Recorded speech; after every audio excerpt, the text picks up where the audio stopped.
Welcome to Ask the Funeral Director with Mike Voyajakis. Brought to you by Voyage Funeral Home and Crematorium. Now, here's your host. Good evening, everybody, and welcome to this week's Ask the Funeral Director with Mike Voyajakis. I'm your host, Brad Wilder. Good to be here tonight. We've got lots to get to. Mike is standing by, and no, he is no longer in Vegas. He is back at home here in Manitoba. We've got a great show lined up for you.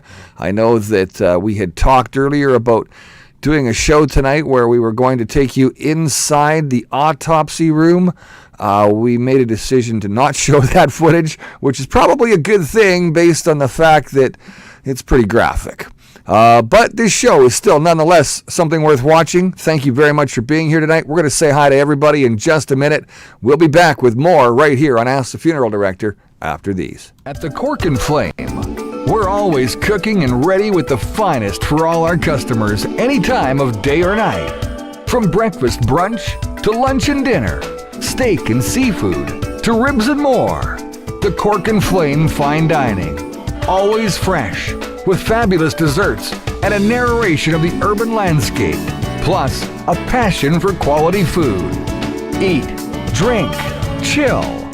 Cork and Flame, 3106 Portage Avenue. There's no hurry, so sit back and relax.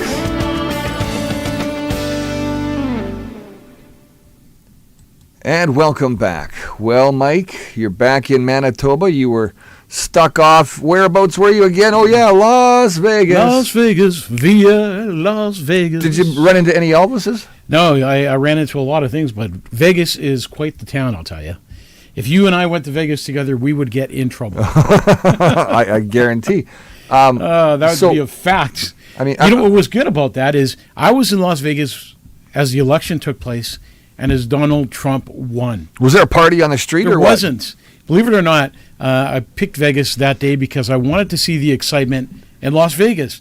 Donald Trump winning the election or the opposite. It took till like yesterday to win Nevada. I knew.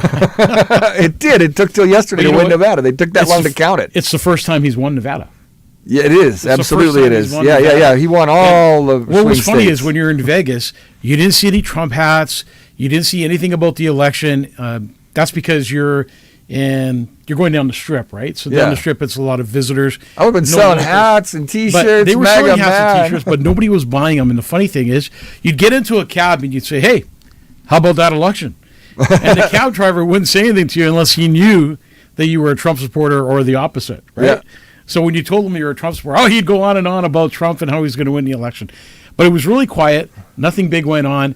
And even after the election, leaving Vegas, not even a mention of the election. I guess that's because we were on the Strip. I'm sure if we went on the other side where the people live, it would have been a different. But I'm told people from the Strip are visitors, and people from Las Vegas don't come to the Strip. Make any sense? It does. It does. And that's the way it works out there. All those all-you-can-eat buffets, you could tell that I put on like another 30 pounds. How many? You were telling me about some big-ass beer you were drinking when you were walking down the Strip. You know what? I was walking with my wife down the Strip, and then Michelob, my favorite beer. I seen a Michelob beer, big, huge can of it, like 3 cans. One of these would be like 3 cans, yeah. Anyways, you could walk with a beer down the Strip, right? Yeah, so it was kind of cool. I wasn't used to that. So anyways, I'm not a drinker, but how long did that take? It didn't take long at all. But I was on holidays, man. Did you have another one after that? I did. That's well, it was 6 beers in a matter of 15 minutes, honey. Woo! I was rocking it. She says, "Are you drunk?" No. What would make you think that? Say hi to some people here tonight. Hello from Mega Mike. MAGA. You know, MAGA. Hello, you know what that stands for, right? Hello, MAGA Mike. Make American Great Again. But I say make Manitoba great again. Yeah, make Canada great again. I hear Patricia, hi from Cornwall, Ontario. Hi, Patricia. Good to have you here. Debbie Lamoureux, happy hump day, Mike. You forget about Lisa Meltz. I just haven't. Hi, Lisa. Hi, Lisa. We're waving. You just bypassed right by you, Lisa. You would have been a goner, forgotten about forever. Terry Thiessen. You almost forgot about her. Thanks, Mike and Brad from Southern Alberta. Good evening from Smithers, BC. Hi, Susan and Wayne. What's BB? BB. British? I don't know. Yeah, I'm not You sure. got us in that one. Hi, Mike Brad, Susan, Wayne Alec, and everyone else. You just worked with Wayne Alec the other day. I did. Yeah. Good guy. Dan Ross. Howdy, folks. Dan Ross here from Ross, Manitoba. What, am I not even included tonight, Al? What's going on? Hey, look at this. Hello, Doesn't even everyone. include me. Mike Voyajakis. Yeah, you see, Al Bueller's got my back. My nose is itchy. I won't do it. Hello, everyone from my truck stop at the Flying J in Calgary. Calgary. Miguel. Wow. Fernie Coe says, good evening, Mike and Brad and everyone from Washington State. Like that. Good evening, Mike and Brad from Transcona. That's Josie. Hop, skip, and a jump over there. Yeah, just over there. Good evening to you all, Steve Badge. Hey, Steve. How come you're not the first one on the show ever? Oh, look, there's Al Bueller saying, No, I don't want to talk to hello, him. Brad. He doesn't want to talk to you. That's it. Let's go to the next person. Yeah, next person. Laurie Dobbin, good to hear from you, Laurie, in Ontario. So we were gonna get into the morgue and show you some clips of real autopsies because I'm just people were kidding saying, now. how do you take cranial caps off? And what's this? Replying to Dan Ross. Dan Ross was there. Not going to read that. The other show tonight? No, I don't know if there was or Not gonna not. read that. Maybe not. Anyways, we were going to take you. We're into here, the room though. Of, We're here. Yeah, we're here. We're We're here. here. That's We're all here. that's important. Remember that. That's right. Remember that. And it's free. Absolutely, Absolutely free. Isn't it cost you a single penny? How's that for a pitch? Yeah, that's right. Hello, Mike and Brad. Looking forward to the show. Always interesting. Dimitrios Halunga. Yeah, cool name, eh? A lot of great comments here. I love the comments on the show, and they get bigger and better as the show goes on. But anyways, back to the Cranial scout. Hello, Al Butor. It's good, buddy. I'm okay. I'm not mad at you, Bal. It's all right. Back to the autopsy room. We were going to show you some clips, but instead we're going to show you an animation of what goes on because I was watching it, and it was pretty gruesome. Yeah, I tried to film him, but, It things was just, pretty I almost gruesome, threw up. And then I thought to myself, we can't play that. Half the viewers will never come back again going, oh, my God, this guy is totally disgusting. I was going to say what viewers, And but then I see them all Brad in tried chat. to videotape it. It wasn't working. Kept taking a break. Oh, it every would've 2 worked, seconds, but- said he was going to puke and blah, blah, blah, and all that kind of stuff. I can't do this. This isn't for me. Are you ready to move into this video? I guess this is something you want to show people. Hey, look, it's Father Nicholas Tabakis, my favorite guy in the world. Hey, Father Nick. How you doing, Father Nick? When are you coming on the show? Lots of education and fun every time I watch this show. We try. We try to be educational. I'm We the try to have educational fun. piece. He's the fun piece. Whatever you want.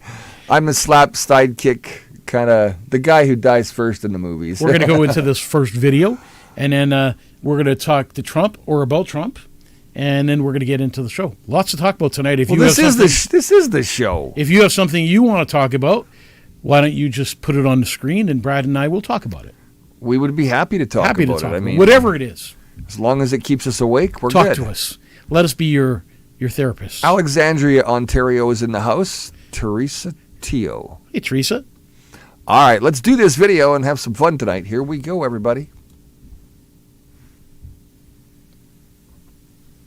I was sitting with the head mortician having a cup of coffee when one of the staff informed us that a new one had come in. I'd already been doing the job for a few weeks, but wasn't prepared for what I was about to see. It turns out that this new one had died in a logging accident. I was pretty sure it wasn't the chainsaw that had done the damage, but the fact that he'd been squashed under a tree. The mortician and I just looked at the body for a while, a sight that hardly looked human anymore. The man's head had pretty much burst, and what was really shocking was that the skin on his face was still kind of in one piece, but not really connected to anything. How could we possibly fix this guy? You're probably wondering how anyone lands a job like that. Well, I guess you're more concerned with the issue of why anyone would want to do this as a job. The answer is pretty simple, and that's just the fact that someone has to do it, and they have to do it well. Sure, I've been queasy in the past when looking at bodies. I've felt sad when what I saw before me were children.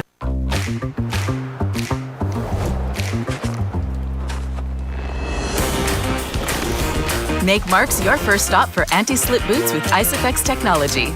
Because winter is made to be lived in. Marks. Just take that short break with Marks and whoever this is. Not our fault, not our doing. This is all just part of the wonderful show that is this video. Bodies, but in the end, we have a job to do, and we're an indispensable service to the people of the USA. I got the job after I saw an opening for a mortician's assistant while I was studying anatomy, and that's how I ended up trying to put back together a man that'd been almost obliterated by a very heavy tree. Before I get into the nitty-gritty, or should I say the gorier aspects of the job, I'd like to get a few things straight first. Don't worry, I'll get around to the most harrowing things I've seen, but you guys need to know the finer details first. Okay, so you, me, your parents, the president, the newborn next door, and every other living person on the planet will eventually die. Check out. Kick the bucket. Give up the ghost. Sorry to tell you that, but it's a fact.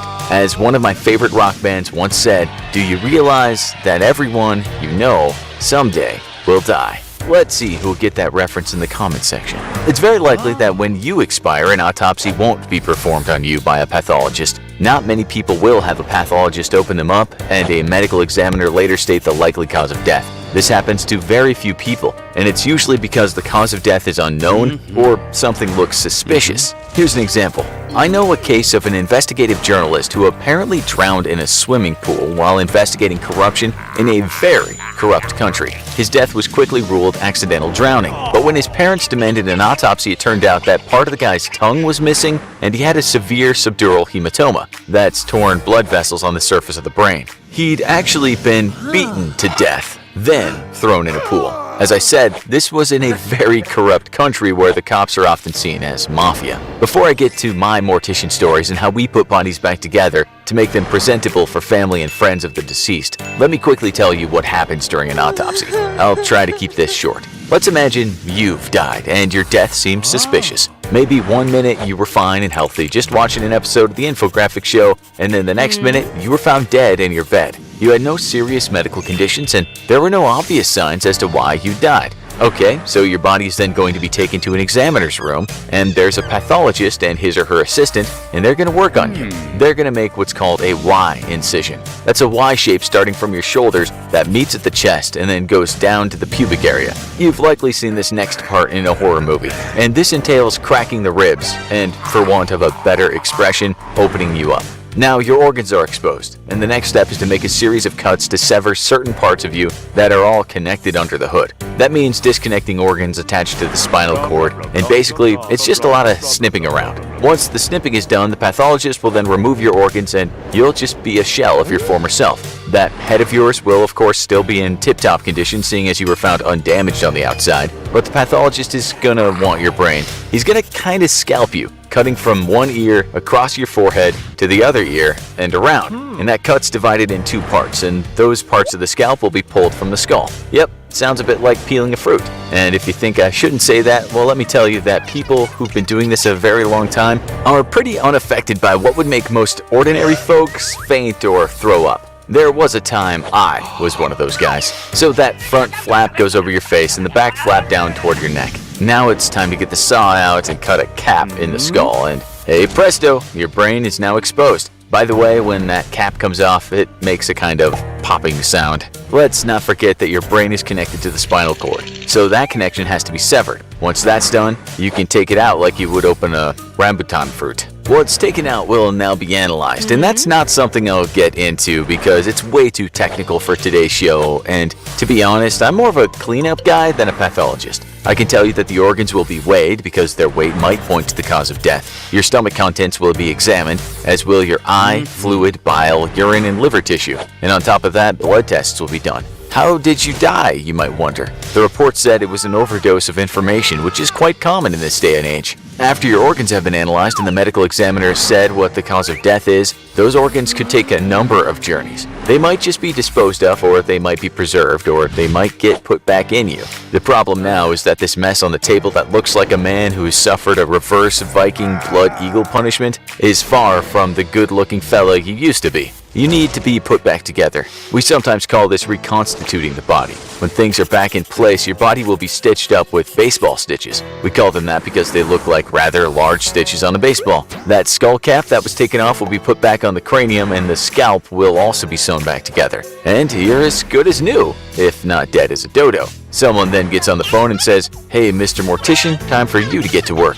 Like I said, not many bodies will have to come off an autopsy table. Unfortunately, some bodies are pretty much beyond repair. They've decomposed so badly that there's nothing we can do to make them more presentable. That would be like trying to turn your scrambled eggs back into uncracked eggs. In these cases, we'll seal the body or body parts and refrigerate them. That funeral has to be quick due to the stench of decomposition. In most cases, though, we can embalm the body even if it's in a bad state. So let's say we get a body and that person has been pretty beaten up after a car crash. We'll first check the label to see who it is, and after that, if there are any clothing on the body, we're going to take that off. We'll also cover the private parts. Now, they'll be lying down on the table with their head elevated a little bit, and it's time to clean the body. Then we're going to inspect the body, such as where all the blood is settled. This is called lividity, and if you've watched enough TV crime shows, you'll know that dead bodies will have purple parts where the blood is settled. We'll obviously check all vital signs because no one wants to bury a living person. Stranger things have happened, but not on my watch. I can assure you that dead bodies can groan and they can move, but that's just because gases are in the body and muscles harden during a period we call rigor mortis, when the body goes stiff. To release the gases, we can do something called a trocar, which looks a bit like a funnel. We have a word for all this moving around, and we call it cadaveric spasm. You might have heard of bodies just sitting up, but that's something I've never seen and never heard of from any other professional. Okay, so we have a body, and we'll massage it to kind of relieve that stiffening of the body, the rigor mortis. And we're going to now close the mouth and make sure it stays closed by sewing it or using wires. We'll also make sure the eyes are closed, either by using a skin-colored glue or eye caps that are skin-colored. No one wants to turn up to a casket and see a gaping mouth and wide-open eyes staring at them. The term is rest in peace, and so the body shouldn't look like someone who's just watched a video of a dark-haired Japanese girl getting out of a well. What we're going to do next is very important. It's our pièce de résistance. We're going to find the common carotid artery and drain the blood vessels. At the same time, we'll inject embalming chemicals into the arteries. We'll use an electric pump for this, which works kind of like the heart. The blood comes out and the fluid goes in. This process is all about preserving the body. There's also cavity embalming, which first involves putting one of those trocars into the chest cavity and the abdomen and getting out all the fluids and gases. And after that, a formaldehyde-based chemical embalming mixture will be put into those cavities. If there are some places where the chemicals haven't reached, we have the option of doing something called hypodermic embalming, which is just finding the right spot to inject the chemicals. You're probably thinking, what if the body's torn to shreds and the face is full of bullet holes? Well, in that case, cauterizing chemicals will be used to dry the wounds and bleach them. That won't do the trick though, and we'll have to sew the wounds together as best as we can using a wax suture. We might also use a skin-colored glue on the wounds. If there are any big holes, we can use fillers such as plaster of Paris, and then color the filler with a kind of spray tan. If we've been successful, you'll never know that there'd been a hole. Some things we just can't fix. Like that logger guy, we just couldn't put the guy back together again. He was what some of us in the profession call a Humpty Dumpty. I've had a few of these men and women we couldn't put back together again, but we've had other cases where we spent many hours on restoration. Some of my friends in the business of embalming have put someone's head back on, but that was only because it was a very clean cut, like one from a guillotine. But if the head is gone because the accident has basically destroyed the body, we have no chance. No one will be viewing that body. Burns can also be very problematic and a lot harder to fix than knife wounds, gunshot wounds, or jumped off a 10th floor balcony wounds, because we can't give someone new skin and flesh who'd suffered terrible burns. If we've done these first parts of the job well, our next task is to use cosmetics to give the deceased a healthier look. We use creams and lotions and makeup for that. We're like artists, and if I must say so myself, I've made people look so fine that if I'd posted their new face on Tinder, they'd have been swiped right all day long.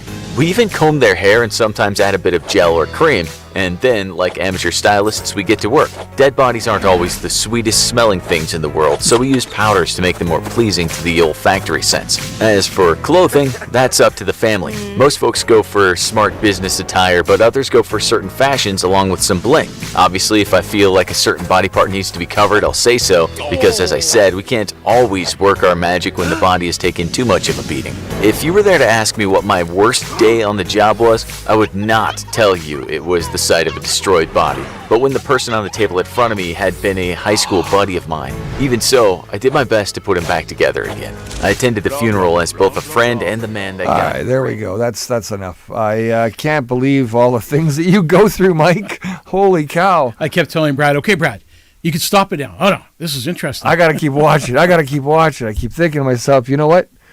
I want to know something. Hey. And there's other people out there now that I'm sure have no interest in ever going through an autopsy. Can you just take me from my house and stick me in the oven and I'm done? Absolutely. I don't have to do they don't have to do an autopsy? Well, that's up to the medical examiner. No. Why does the government need to know? It's Who are they anyway? The only way that's going to happen is if I take you out, put you in the car with nobody known, taking you to the crematorium and cremating you. That's it. You can do that too? Otherwise, it has to be reported. I'm in. That's exactly how I want to go. I don't want to be reported. Do they really need to know? Well, I guess eventually they'll need to know, wonder why you're not paying your taxes, wondering where you are, and wondering why, those certain things. Eventually, they're going to know that you've left this world or this country. What indicates that I would need an autopsy? So basically, if I had a heart attack. So basically, the medical examiner's office reviews your file. So when we die, we become the property of the medical examiner's office after death, and then the family can say, no, we don't want an autopsy, but the medical examiner's office can say, yes, we need further investigation until why he died. Yes, you had not a heart attack. What made you have that heart attack? Were you taking drugs? Did you have high blood pressure? Really? What was the situation that caused you to have a What heart do they need attack? to know for? I'm dead. Good question. Who gives a crap? But that's the reason we become property of the medical examiner's office after we die. I got a problem with that. I guess I'm going to have to run as a politician now because I don't want to have that. A lot of people have a problem with that. They say it's my body. When I die, it should be my choice. So I don't want an autopsy done. Like I personally wouldn't want an autopsy done on me. No. So if you're from the medical examiner's office and you're watching and I happen to die, do not do an autopsy on me. Yeah, me neither. Autopsies are really disgusting. Absolutely. And sometimes they do autopsies for absolutely no reason. 90-year-old dies. Well, 90-year-old died because she's 90. But no, they'll take her body apart. She was old. They'll take her body apart and say, oh, no, we need to know the cause of her death. They find somebody hanging to a suicide. No, we have to do an autopsy. Well, the cause of death is clear. The person just hung themselves. But they want to go further and see if the person had been doing any drugs. Look, is there money involved? And, of course there's money involved. Every time there's something to do with the hospital, there's money involved. And the government, they love money too, don't they? And you got to wonder, why are they doing so many autopsies? And why during COVID did they do no autopsies? I'm freaked right out. Yeah, why is that? You got an answer for that? There's a good question. That's a good question, eh? We're going to go into our next video. This is Donald Trump, and I want you to hear what he's saying because Trudeau needs to catch on real quick. You think he will? Nope. You think Trump's coming for Trudeau? Trump's made it clear on a couple of occasions already that Canada is not a friend of his right now because he's not he doesn't like the leader. Right. And I don't blame him. We don't like the leader. We're looking at two opposite people here. I'll tell you one thing. When we were in Vegas, when you mentioned Canada, yeah, right away they said that your leader is communist. Yeah. You live in a communist Marxist. country, and everyone in the states that we talked to was not a fan of Canada, where they used to be a fan of Canada. As a matter of fact, they would love Canadians coming into the States. I noticed on one particular news channel recently that they're speaking more and more about the northern border, not so much the southern border. And they're saying that when they close these borders, obviously Canada's border is going to be locked down too. Well, and that being said, I'm curious to see what's going to happen going forward. I mean, we've definitely had some illegals make their way from Canada into the United States. I think we've had more illegals make their way from the United States into Canada. Wait now. How about the illegals that came from other countries, got in illegally into Canada, and now are making their way across the line going stateside? Yeah. And now because of Trump, those people are turning around and coming back to Canada. So how do they get all these people together and ship them back to their countries? That's going to be a task on its own, and what's that going to cost? Well, what did they do to get them here? I mean, there's a lot of illegals. They were throwing people on planes. Biden was throwing people on planes for weeks, months. And you can only imagine how many there is in Canada where they're welcome here. Welcome to Canada. Make it your home. Well, free cell phone, nice little Visa cards or MasterCards. You can now shit on our beaches. Yeah, you can grab our geese and have them for dinner, just out of the blue, Let's go into this video and we'll talk about it afterwards. All right, sounds good, Mike. The chemical, physical, and emotional mutilation of our youth. On day one, I will revoke Joe Biden's cruel policies on so-called gender-affirming care. Ridiculous. A process that includes giving kids puberty blockers, mutating their physical appearance, and ultimately performing surgery on minor children. Can you believe this? I will sign a new executive order instructing every federal agency to cease all programs that promote the concept of sex and gender transition at any age. I will then ask Congress to permanently stop federal taxpayer dollars from being used to promote or pay for these procedures and pass a law prohibiting child sexual mutilation in all 50 states. It'll go very quickly. I will declare that any hospital or healthcare provider that participates in the chemical or physical mutilation of minor youth will no longer meet federal health and safety standards for Medicaid and Medicare and will be terminated from the program immediately. Furthermore, I will support the creation of a private right of action for victims to sue doctors who have unforgivably performed these procedures on minor children. The Department of Justice will investigate Big Pharma and the big hospital networks to determine whether they have deliberately covered up horrific long-term side effects of sex transitions in order to get rich at the expense of vulnerable patients, in this case, very vulnerable. We will also investigate whether Big Pharma or others have illegally marketed hormones and puberty blockers which are in no way licensed or approved for this use. My Department of Education will inform states and school districts that if any teacher or school official suggests to a child that they could be trapped in the wrong body, they will be faced with severe consequences, including potential civil rights violations for sex discrimination and the elimination of federal funding. As part of our new credentialing body for teachers, we will promote positive education about the nuclear family, the roles of mothers and fathers, and celebrating rather than erasing the things that make men and women different and unique. I will ask Congress to pass a bill establishing that the only genders recognized by the United States government are male and female, and they are assigned at birth.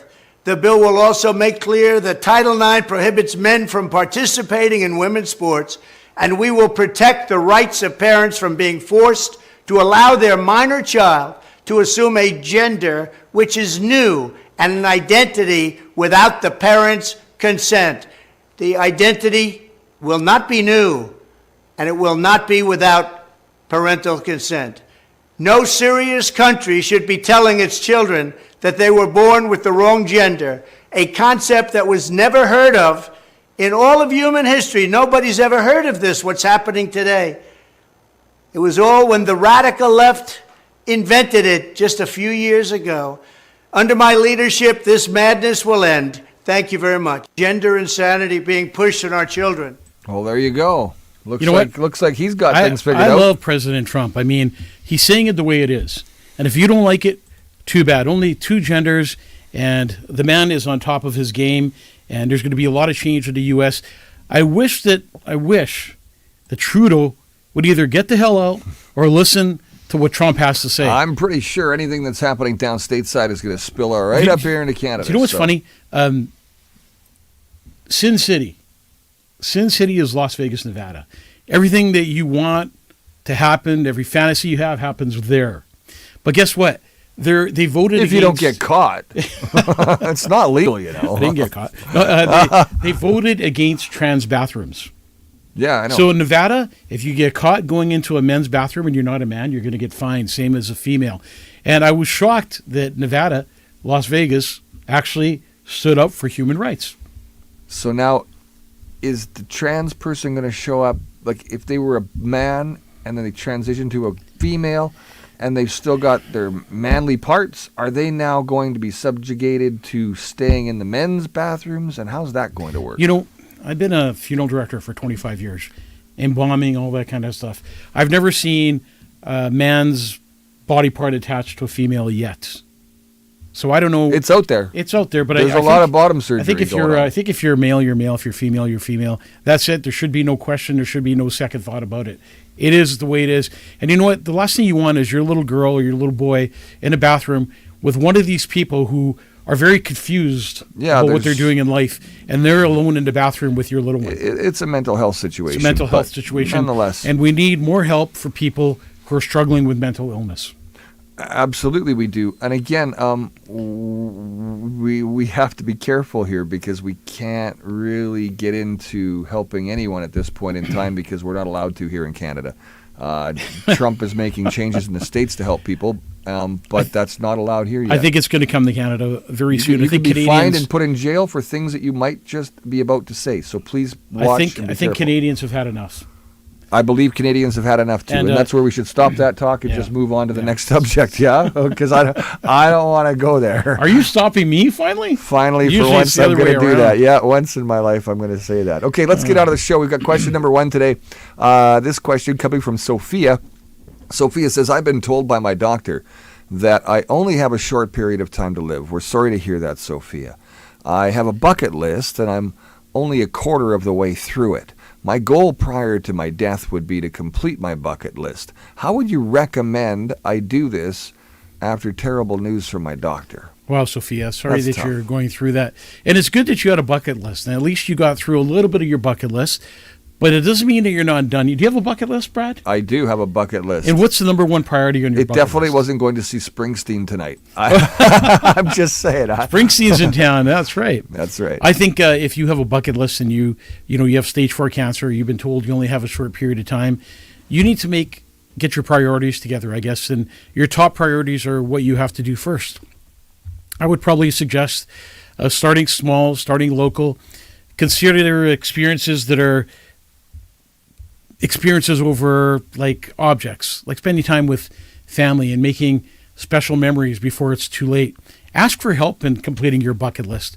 There's so much you could do with somebody helping you and getting you through to your bucket list one by one until it's completely all done. And there's a lot of people out there to help you. And the final step, I think, is just go one step at a time. One step at a time to reach your bucket list. Get as many things done as you can. Do you have a bucket list out there, the viewers that are watching? And I'd like to know what everybody's number one top thing is on their bucket list. What's something that you want to do before you die? And you know, as I was in Vegas this last week, I thought, hey, I need to get a bucket list together. I need to get a bucket list together before you either get too old or too sick to complete that bucket list, right? And so put a bucket list together. But yeah, I'd like to see. Well, why don't we do that? And then next week we'll discuss our bucket list. Yeah, what's your bucket list? I'd have to think about it. I mean, I'm But you not don't going know- to sit here and tell you everything now. No way. That is too much for you to know or the public. John, what's your language, John? Yeah, you know, Bruce Springsteen is in town, and there were some people at the restaurant having a few drinks before they were going to the concert earlier today. Right. So that was pretty cool. Also, how about those Winnipeg Jets? Oh, hey, 15 Wow, straight. they are on fire. Kicked the butt of the New York Rangers last night. New York Rangers got a surprise of their lives when the Winnipeg Jets took them down. And I can't believe they went 15 straight. And I just can't wait to watch. So when you go to Vegas, the biggest thing they push in Vegas right now is the Mike Tyson fight. Oh, yeah, that's coming up And I just Friday. can't wait to watch the Mike Tyson fight on Friday. And it's on Netflix. It It'll be is? pretty cool. What do you think? What do you got to pay to get that? Well, Netflix, I'm not too sure. Either It's not a subscription, is I it? subscribe to Netflix. I do so- too, but yeah. it doesn't mean No, it's I not don't. part of But your subscription. You're You have just to part of you have to Netflix. pay huh? X more. No, just turn No? on your TV, go to Netflix, go to the fight. No kidding. Wow. But who do you think's going to win that fight? Oh, well, it's no brainer. I think Mike Tyson is going to knock this guy out into something that he hasn't seen before. Absolutely. I mean, some of the, what does Leona say? At 75, a bucket list for me is out. No, it's never too late. No, that's right. I did arrangements for a guy who was 80. He lived to be 90. And in 10 years, he completed every one of his bucket lists. And after he completed it, a short while later, his family told me that he died peacefully.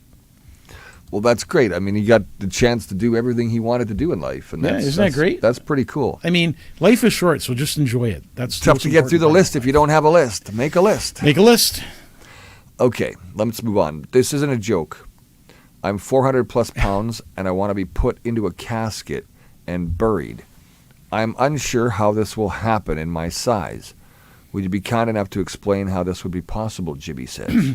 Well, Jimmy, you may be 400 plus pounds, but morticians have a cure for everything. And what the casket companies sell is an oversized casket.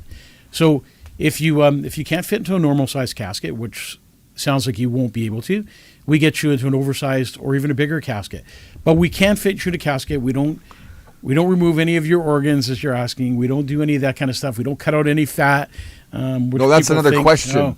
But people ask that question all the time. Do you cut out the fat to close the lid on the casket? Oh, yeah. But we don't.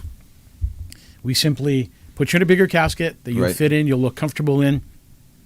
The cemetery digs a bigger grave, and then you're laid to rest. So there you go. Hope that answered your question, Jimmy. I have 2 questions, says Kevin. A, do you remove my organs during embalming?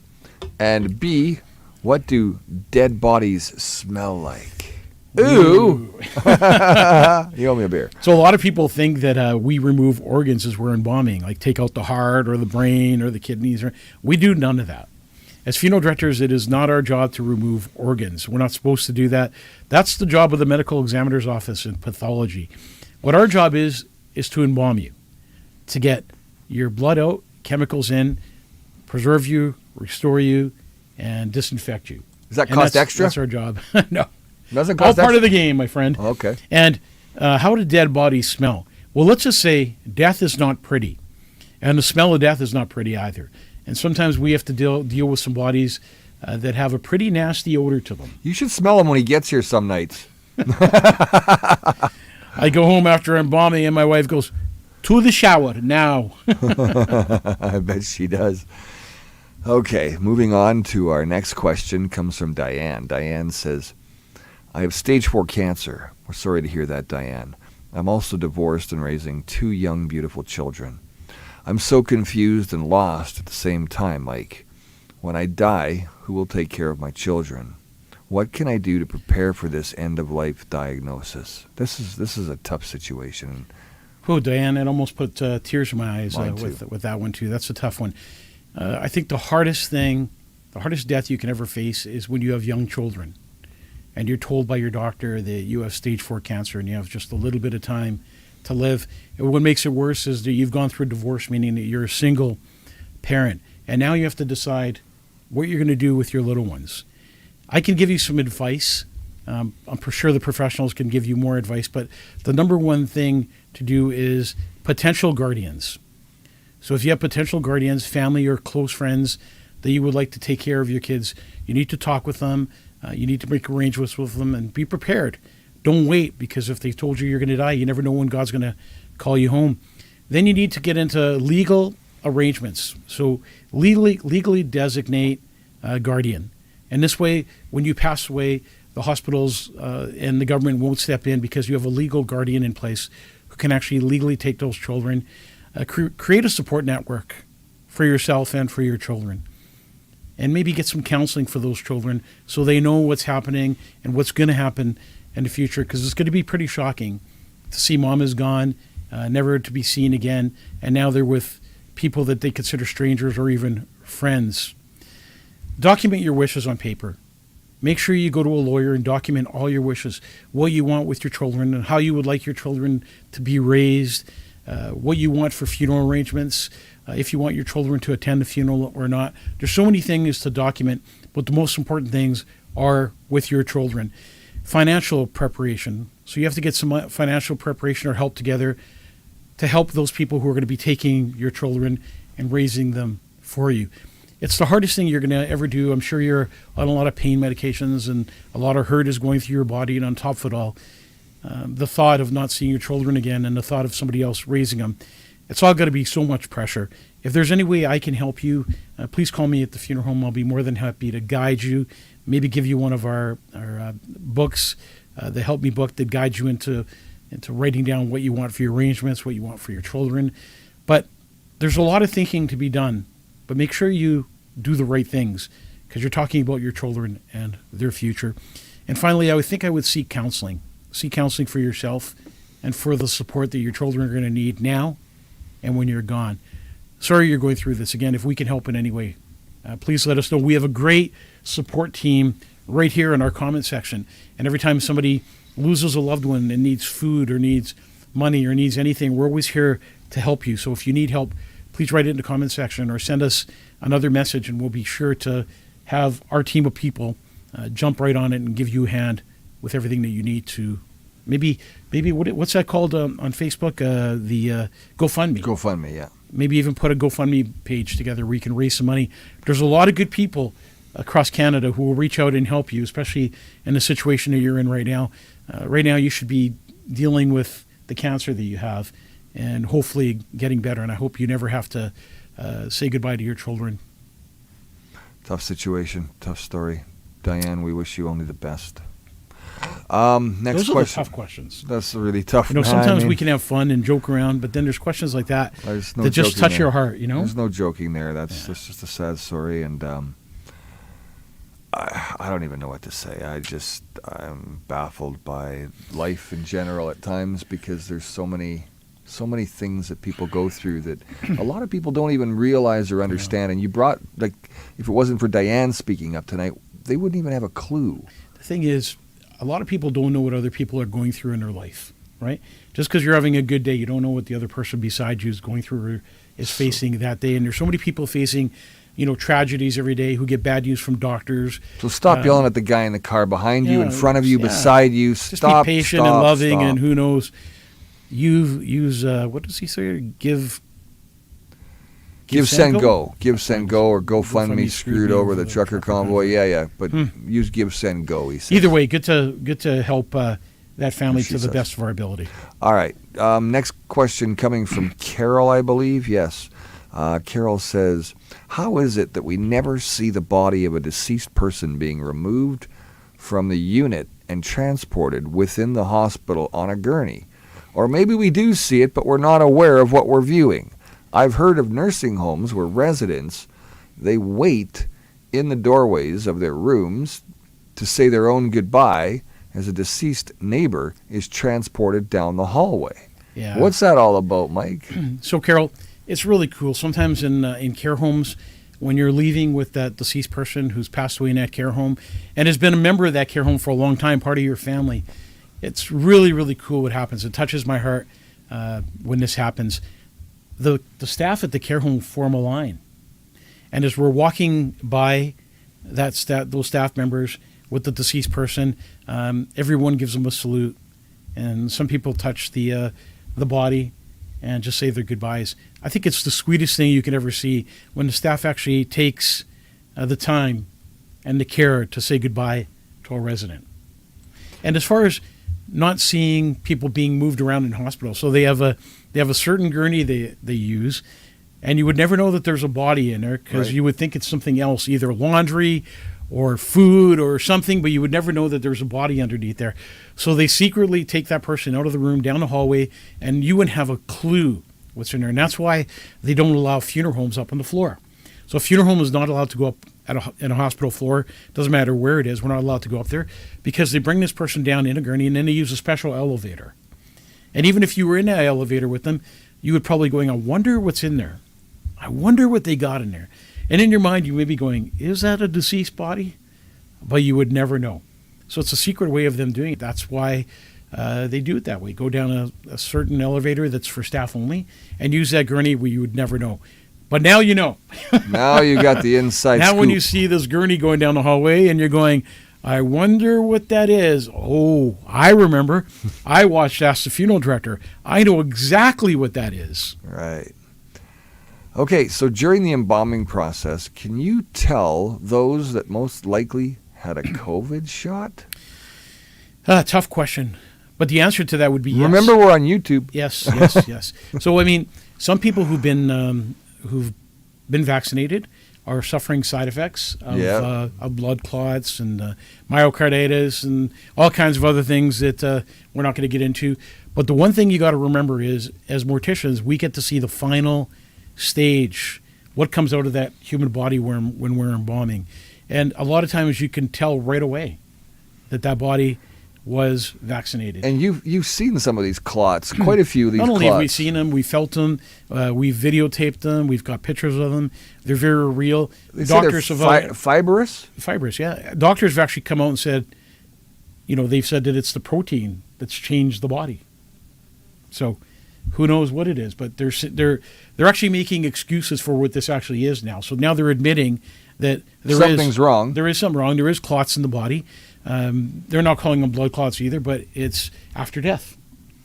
You'd never survive that. Some of this hasn't been blood. No, it's a fibrous white clot that comes out, and we see it a lot when we're trying to go through the carotid artery, jugular vein, and then all of a sudden, boom, nothing happens. I know you brought pictures one time, but you said you were going to bring some of the real stuff. Are you still planning on doing any of that? Eventually, I think right now people are trying to get over what happened the last 2 years and trying to live their lives. You don't think they're trying to figure out what happened the last 2 years of their lives and what's we're going gonna on? all figure that out one day. I think it's all going to come out in the open. Don't you think that happens with you being, telling I've the truth? I've been pretty upfront. I've been the first funeral director ever to come out and talk about everything that's going on. I was the first funeral director ever to tell you that the hospitals were never full. I was the first one to ever tell you that something was wrong. I was the first one to say, you know what? If we do this, we're going to have an outburst of mental illness, suicides, drug overdoses. Everything I said happened. And I was the first one to ever come out and take a big chance on losing my funeral director's license or people not using our business because, they thought we were conspiracy theorists. But now the truth is coming out, and I think more and more is going to come out as the days go on. And people are going to find out more and more about what happened, what the vaccine has done, and what the side effects really are. What's this about RFK going to be taking over the health side of things down there in the States, and that's going to lead to possibly some very hard questions with Dr. Fauci? Dr. Fauci's been caught on the stand lying numerous times now. He's a liar. Yep. He comes out and lies. He's lied the whole time. When he was on the stand a little while ago, he lied about the distancing thing. He lied about the mask. How could you believe a guy who tells you, yeah, you need to put a mask on, wait, 2 masks. No, you should put 3 masks on. And then a couple years later say, I made it all up. And then saying, oh, masks don't really do anything. So are we going to have another lockdown? Are we going to have another virus that attacks us? In the States with Trump in charge? They're not going to have that down there. That's not going to happen. Trump is already asking Canadians better questions. get their act together. Fauci should be in jail. I agree, Edna. Yeah. Fauci should be in jail. Absolutely. If it was any of us who were purged on the stand 100%. and lying, we would be in jail. We'd be in handcuffs. We'd be taken away, and we'd be charged. And these guys get away with murder. Not only have they got away of the murder of millions of people who died, but they got away with lying on the stand, and they got away with telling the public straight out lies. Yeah, media and nothing helped ever them. happened to them. Multimedia. Sure, the media helped them, but I mean, Mary says Fauci is a rodent. He is. He's a rodent that needs to be stepped on, and I hope that Trump gets down and dirty with them and punishes them for what they did. And he knows all about punishment, because for the last few years they've been chasing him. They have been, and they've been, accusing him of all kinds of things. So now I hope he goes after them and says, "Look, enough's enough."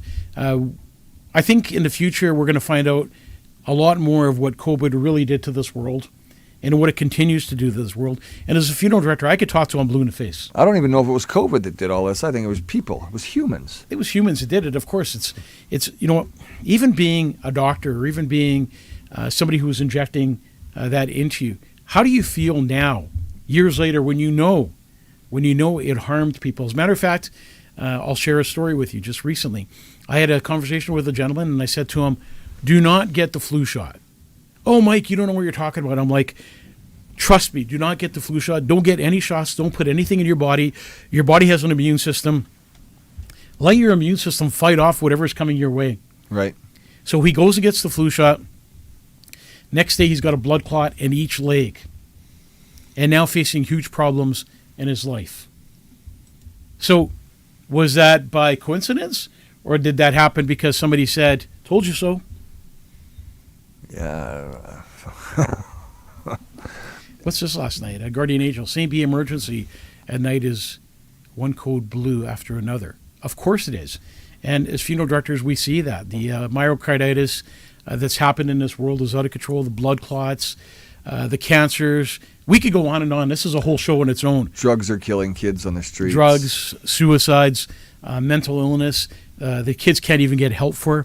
What do you expect when you lock people in their houses for 2 years, lie to them, tell them they can't see their families or friends, stuck playing video games, whatever the case may be? But yeah, you could go buy your drugs and you can go buy your alcohol. But you can't go buy food because you can't be full. because you're in You lockdown. can't go buy toys. They had everything blocked off at Walmart. Remember the caution tape that was set up? I remember and the they even sheets had of basketball plastic courts. and- Kids couldn't go outside and play basketball. No, that's right. Because they put stuff over the courts. Everything that went on was wrong. Everything was a lie. It continues to be a lie, and more people are awake now and realizing that, maybe those conspiracy theorists guys knew what they were talking about. Next question. If you're cremated but didn't ask for a casket, are you still cremated in a wooden box, or is it just the body, Mike? So it depends which funeral home you go to. At Voyage Funeral Home, I can assure you that you're not going to get buried cremated in a wood box. Not going to happen. We only use cardboard containers. So Brad was with me on a service this week where we did a service. The people had their full service. They got to do their viewing. They got to say their goodbyes. And then we took the person to the crematorium where he was transported into a cardboard container, and that's where the cremation took place. It is a total ripoff. Honestly, it's a ripoff to cremate your loved one in any type of box. Full casket. Full casket, box, anything. What a waste of a beautiful, good casket. Yeah, you know what? I just refuse to sell people caskets for cremation. I won't do it. We haven't done it in the past. We won't do it in the future. A cardboard cremation container is all you need for cremation. Don't let anyone else tell you different. If you've been at a funeral home that's charging you for a wood box, a casket, or more, walk out of there, come to Voyage, and you won't get taken advantage of. That's my promise to you. All right. Now, the next question from Elizabeth, as we're getting closer to winding things up tonight. Elizabeth says, I'm thinking about pre-planning, and I'd like a simple earth burial with biodegradable casket. I'd also like to have a viewing. Is there any earth-friendly way of preparing a body for viewing? And wait, before we get to that answer, I read something about composting your body. Oh, yeah, there's composting body, but not in Manitoba. Not in Manitoba? Not yet. So is there a friendly way of preparing a body for a viewing? Yes, that friendly way is not embalming the body at all. So a lot of families come in and they say, no, we don't want our loved one embalmed. Please, no embalming. We want to have a viewing, so we need to do it quickly. So usually we'd get your loved one from the hospital. We'd wash, clean, disinfect. Talking same day? Pretty close, right? Dress the person, place them in a casket where you would be able to do a full viewing. At that point, we'd probably ask people not to have contact with the body. But that's your way of having an embalming that's very efficient. No embalming. Right. And then we do have environmentally friendly caskets where you can have, I guess you can call it a green burial. So yeah, your wishes can come true, and Voyage Funeral Home will work with you to make this possible. Al Bueller wants his cremated remains in a beer bottle. Can you make that happen? I don't know if there's a beer bottle big enough for Al Bueller's cremated Well, one of those remains. ones from Vegas, those 3 canners. Hey, Al, since we're on the topic of beer bottles, when are we having that big party at your house? Yeah, are we waiting for Christmas or New Year's? What are we waiting for, Al? Christmas or New Year's? Okay, so the next question comes from Michael. Michael says, I've been wanting to come on here and ask this question for a while now. I've been working at a funeral home for about 3.5 months now and have heard of various different answers from my funeral directors, but how long have you guys been able to hold a body embalmed in your cold storage and still be viewable? And what is the longest amount of time you've had an embalmed body in your cold storage? Michael, do I have a story for you? So, the guy's still there? No. Okay. When a person dies and you're in a penitentiary, you're allowed to come to your loved one's funeral. So they pay for you to come to the funeral and pay your final respects. So this person who was incarcerated decided that he wanted to come to the funeral home, see his dad, but he wanted more than this, as he wanted us to hold his dad for 6 months. So we don't have refrigeration, so we embalmed his dad to the point where he would be preserved for 6 or 7 months. So 6 months later, the guy got out of jail, just like he said he would. And then he pulls up to the funeral and comes in, and he says, I want to see my dad. We're going to have the service we talked about with immediate family, which they did 6 months later with an open casket. And then, get this, then he says, we're going to throw my dad in the back of the pickup truck in the casket, and I'm going to drive him to BC. Well, I panicked because I was a new funeral director back then going, well, Well, you just can't put your dad in the back of a pickup truck and take him to wherever. Why not? You need a funeral home to do that. So I phoned the Board of Funeral Service back then. I'm like, we have this guy here, and he wants to throw his dad in the back of his pickup truck, and he wants to drive him to BC. What do I do? Let him. So the Board of Funeral Service says, well, as long as he has a burial permit saying that you guys have embalmed him and he's going to take his dad to a cemetery, he can 100% throw his dad in the back of a pickup truck and take him to Vancouver, where he did. And then he buried his dad in Vancouver. So all the way to Vancouver, as the casket was sitting up like this in the back of the pickup truck. So you can only imagine the comments from people sitting on the street, families looking, going, is that a casket? So the only obligation he had was to phone us and let us know when he was at the funeral home on the other end and the burial had taken place. So, to answer your question, Michael, 6 months, no refrigeration, just the professional embalming of Voyage Funeral Home. To hold, the only thing we did is we use this cream that we put on people's face. It's a moisturizer. Like if I put it on your face, you'd wake up in the morning looking all fresh. So, I already do. So anyways, we use a moisturizing cream, and it keeps the body moist. And 6 months later, imagine that, seeing your dad. You know how many people hate that word moist? But it is moisturizing fluid. That's what it's called. It's a special fluid that funeral directors use. Wow. Okay. Hope I answered Michael's question. Oh, Michael's happy. That's insane, Heather He's got says. the great answer. Oh, no. Mary Lou says. Mary Lou says yes. Heather says, that's so cool. Okay, so Adrian says, when a person is buried, does the pacemaker stay in their body? So it's the mortician's choice. So a pacemaker is not going to hurt anything when we're doing a burial. When you're getting cremated, we have to remove the pacemaker. So majority of the times, we will not remove the pacemaker for when somebody's being embalmed and having a service. So I hope that answers your question there. All right, so one last question to go here, possibly two. Angie says, once a body is autopsied and the body parts are placed in the bag and placed in the body, what happens to them when the body gets embalmed? Do they get embalmed as well? That's a loaded question. I say no, right? So, Angie, to answer your question, what we do with that is all the body parts that they've taken out, heart, lungs, kidneys, all that kind of stuff, go into what they call a viscera bag. So once we embalm the body, we also treat the viscera bag. So we embalm the stuff in the viscera bag by just putting the proper chemicals in there to embalm the body. So hope that answers your question. Don't go into the next question because we want to talk about what we're doing this Christmas. Okay. How about wasn't it November 24th? You had something planned? November? Or was it December 24th? No, December. Okay. So December 24th, the Cork and Flame, my brother Kyriakis was murdered, for those of you who don't know. And it was his biggest dream to feed those in need on Christmas. Last year, I think he fed 350 families. This year, we want to feed 1,000 families. In order to do that, we're going to need help.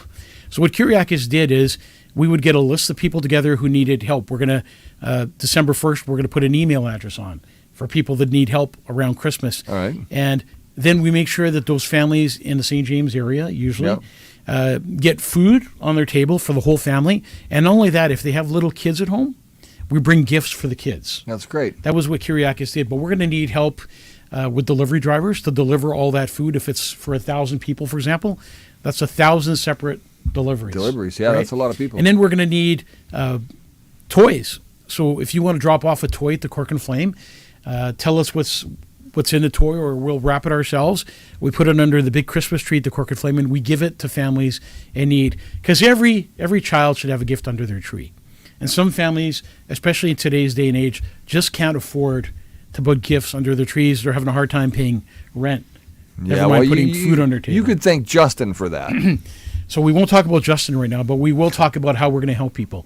So on the 24th, you can help us. In advance, you could tell us that you'd like to come and help wrap toys. You'd like to come and help put food in on the trays that we deliver. There's kind of like a lot of things. There's a lot of things to do, and we're going to need your help for that. Whether it's in the kitchen, not necessarily cooking food, so we won't have people right? in the kitchen. In the kitchen, we have our cooks, but it's going to start from 12 o'clock.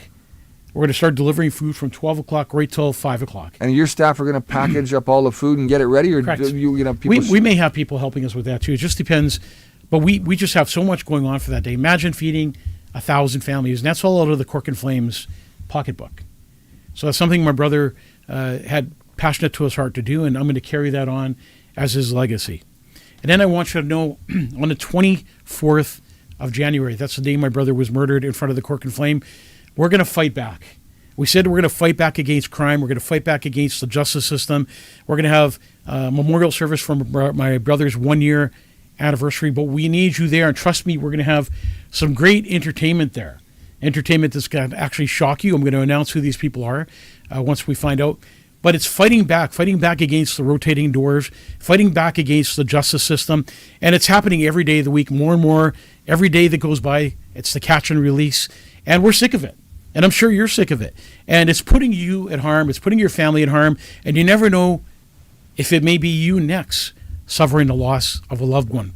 Because of the rotating doors and the catch and release program, we want to fight back. So that's what we're going to do on the 24th. It's going to be a candlelight service in the parking lot of the Cork and Flame. We hope to have thousands of people there because numbers matter. And when we can get those kinds of numbers together, it's going to show that we're serious about this. That's right. Enough's enough. Time to fight back. And this is not only about my brother. This is about you, your families, and everyone else who's been a victim of a crime. And there's a lot of people in Manitoba that have been victims of crimes or have been victims of violence or victims of other things that's hurt their families. We thank you for tuning in to another edition of Ask the Funeral Director. God bless you and your families. Take care of yourselves and each other. Brad, thank you always for being the most amazing host ever. Thanks, buddy. I'm talking ever. Ever. Thanks, buddy. Appreciate it. Good night, everybody. Good night.